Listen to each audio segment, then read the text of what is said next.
sekarang kita masuk ke pemajakan keluarga.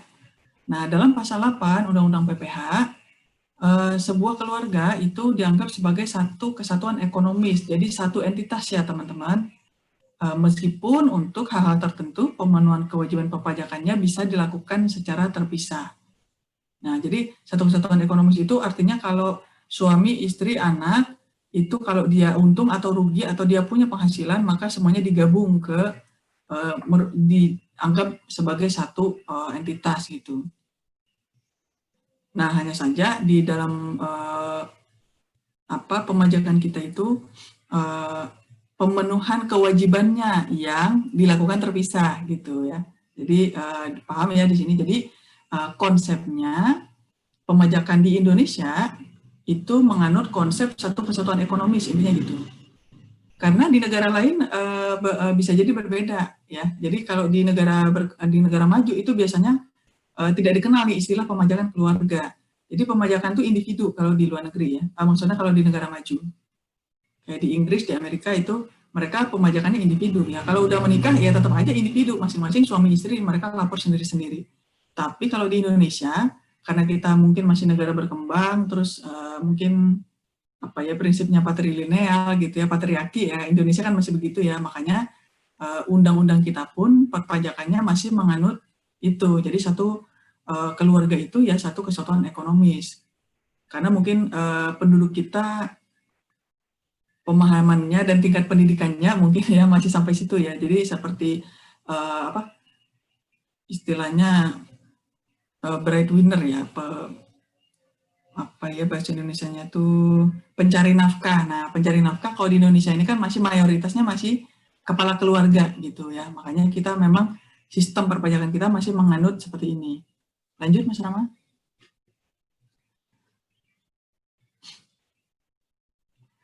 Nah, status pemajakan itu ada 4 ya teman-teman. Ada KK itu artinya digabung, HB hidup berpisah, PH pisah harta, MT memilih terpisah. Nah, akan kita bahas satu-satu. Penghasilan wanita yang sudah kawin itu digabung dengan suaminya. Ya, jadi misalnya si istrinya punya penghasilan dari apapun itu digabung dengan suaminya ya menjadi satu kesatuan. Nah, tapi ada syaratnya teman-teman. Penggabungan itu boleh tidak dilakukan kalau ada 2 syaratnya. Yang pertama, penghasilan istri semata-mata dari satu pemberi kerja. Jadi istrinya hanya PNS saja atau hanya karyawan dari satu pemberi kerja saja. Dan, nah ini kumulatif ya, dan penghasilan istri tersebut berasal dari pekerjaan yang tidak ada hubungannya dengan usaha atau pekerjaan bebas suami atau anggota keluarga lainnya. Jadi misalnya suaminya punya usaha misalnya bengkel gitu ya. Nah terus si istrinya ini jadi karyawan di bengkel tersebut misalnya. Terus suaminya menggaji istrinya, maka itu tidak memenuhi yang syarat ini. Artinya si istri itu kan jadi karyawan suami gitu ya. Itu artinya dia ada hubungan usaha. Maka penghasilan istri itu tidak boleh digabung intinya gitu. Tidak boleh digabung. Maksudnya itu harus digabung intinya gitu ya. Jadi bisa dipahami ya teman-teman, wanita kawin itu defaultnya penghasilannya digabung dengan suami, boleh tidak digabung, artinya boleh jadi final kalau si istrinya ini hanya bekerja dari satu pemberi kerja saja. Jadi misalnya saya nih, kayak saya PNS, suami juga PNS. Nah, karena saya hanya bekerja pada satu pemberi kerja, maka penghasilan saya itu tidak digabung ketika menghitung penghasilan suami. Jadi saya kena final, intinya gitu. Jadi penghasilan wanita kawin yang hanya bekerja pada satu pemberi kerja, itu dianggap final, gitu ya.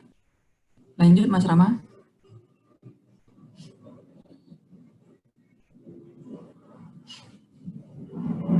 Nah ini misalnya contohnya nih, penghasilan WPA punya penghasilan neto 100 juta, istrinya pegawai netonya 70 juta.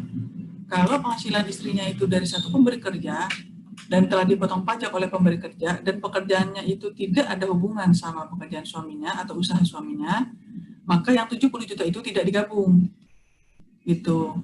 Ya, jadi kayak misalnya tadi ya kayak hitung-hitungan yang si Anton tadi, itu istrinya ya final gitu. Jadi nggak digabung dengan penghasilan ketika kita menghitung penghasilan, menghitung PPh terutang, menghitung PPh terutangnya si Anton. Jadi yang penghasilannya Astuti tidak kita gabungkan. Kalau si Astutinya hanya bekerja pada satu pemberi kerja. Lanjut, Mas. Nah, apabila selain menjadi pegawai, ternyata si istrinya ini punya usaha salon. Netonya 80 juta. Nah, ketika si istri punya penghasilan lain, maka keseluruhannya itu jadi digabung gitu, termasuk yang 70 juta yang dari karyawan tadi, yang dari pegawai tadi. Maka seluruh penghasilan istrinya sebesar 70 plus 80 itu digabungkan semuanya dengan penghasilannya si A tadi. Nah, kalau di contoh ini 150, kemudian total digabung sama penghasilan suaminya sebesar 100 juta. Jadi total penghasilan mereka semua adalah 250 juta. Nah, itu adalah total penghasilan netonya ya. Baru nanti kita hitung PPh terutangnya berapa. Gitu ya. Jadi syarat istri boleh kena final itu hanya kalau dia bekerja pada satu pemberi kerja saja. Gitu ya. Kalau dia ada penghasilan lain selain yang itu, maka nggak boleh. Nggak boleh jadi final maksudnya. Nah, sekarang kita masuk ke tadi pemajakan digabung, sekarang pemajakan terpisah. Ada 3 macam. HB itu maksudnya hidup berpisah berdasarkan putusan hakim. Ini tuh maksudnya belum cerai, teman-teman, tapi sudah ada putusan hakim yang mengatakan bahwasanya si kedua suami istri ini sudah hidup berpisah. Jadi ini kayak transisi gitu. Jadi ada 2 orang suami istri yang sedang dalam proses bercerai, kemudian sudah terbit putusan hakim bahwa mereka sudah hidup berpisah, intinya gitu. Nah, HB ini itu dipersamakan dengan cerai, jadi sudah pisah, sudah beda entitas kedua-duanya, sudah dianggap bukan satu keluarga lagi. Kemudian kalau PH dan MT, PH ini pisah harta, MT ini memilih terpisah. Kalau pisah harta ini ada dokumennya, teman-teman, perjanjian pisah harta yang dilakukan oleh sepasang suami istri. Biasanya kalau yang orang kaya nih biasanya sebelum menikah itu mereka mengadakan perjanjian pisah harta namanya di depan notaris atau di depan kuasa hukumnya, dan ada dokumennya, ada dokumen pisah harta gitu ya. Jadi bukan cuma sekedar kita pisah harta ya, enggak gitu ya teman-teman. Jadi pisah harta di sini betul-betul ada dokumennya yang menyatakan bahwasanya si suami istri ini melakukan pisah harta gitu. Jadi harus ada dokumen tertulis di depan notaris atau kuasa hukum gitu ya. Nah, jadi sebenarnya pisah harta ini si rumah tangganya ini baik-baik aja ya teman-teman. Mereka masih satu keluarga, masih hidup dalam satu atap gitu. Cuman aja hartanya mereka pisahkan pencatatannya atau pembukuannya. Nah, kalau memilih terpisah ini dikehendaki oleh istri kedua-duanya sebenarnya ya memilih untuk menjalankan kewajiban perpajakannya itu masing-masing gitu. Jadi memilih terpisah ini mereka sama ya, tidak ada masalah keluarganya, mereka masih baik-baik saja, masih tinggal satu rumah, dan tidak ada pisah harta juga. Cuman aja secara perpajakan dia memilih untuk menjalankan kewajibannya secara terpisah. Gitu. Nah, lanjut Mas Rama. Nah, ini kira-kira kalau yang HB tadi, HB kan udah hampir cerai intinya gitu ya. Udah hampir cerai, ini kita anggap sama dengan bercerai. Jadi penghitungan PKP-nya udah sendiri-sendiri. Tapi kalau yang PHMT, ini pisah harta dan memilih terpisah ini, karena mereka masih dianggap secara perpajakan masih dianggap satu entitas, maka cara menghitung PPh terutangnya itu digabung dulu keduanya, baru kemudian dipisah lagi gitu.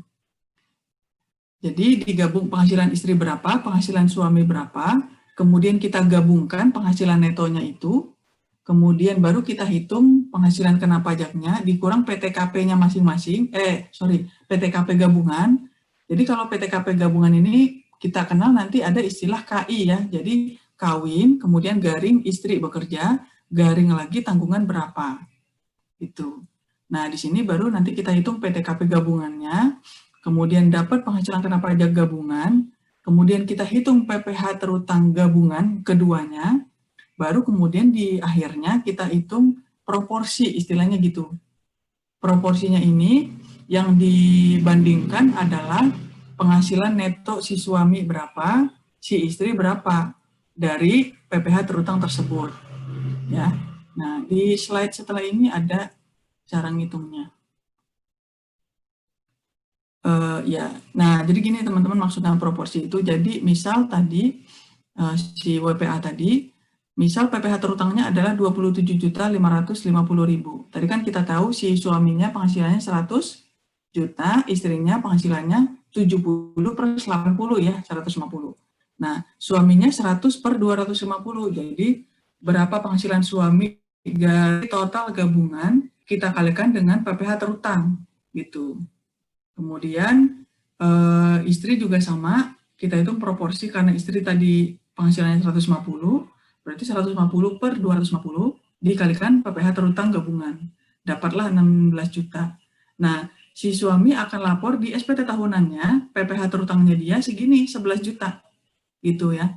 Nah, kemudian di SPT istri 16 juta gitu. Baru kemudian dikurangi dengan kredit pajak dari masing-masingnya. Jadi si suami berapa kredit pajaknya, dia kurangin sendiri. Istri juga berapa kredit pajaknya, dia kurangin sendiri. Lanjut Mas Rama. Nah, satu lagi, anak. Anak ini penghasilan, anak yang belum dewasa tapi ya, anak yang belum dewasa, kalau umurnya belum 18 tahun dan belum pernah menikah, maka ini digabung dengan penghasilan orang tuanya. Kalau misalnya yang tadi kakak, maka masuk ke ayahnya ya.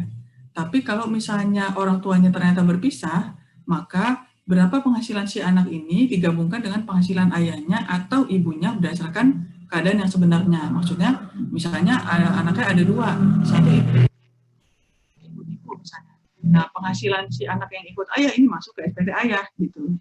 Penghasilan anak yang ikut ibu masuk ke SPT-nya ibu gitu kira-kira ini ya penjelasannya. Jadi intinya kalau mereka punya anak dan anaknya ini mendapatkan penghasilan, maka penghasilannya itu masuk digabung ke penghasilan orang tuanya, gitu ya.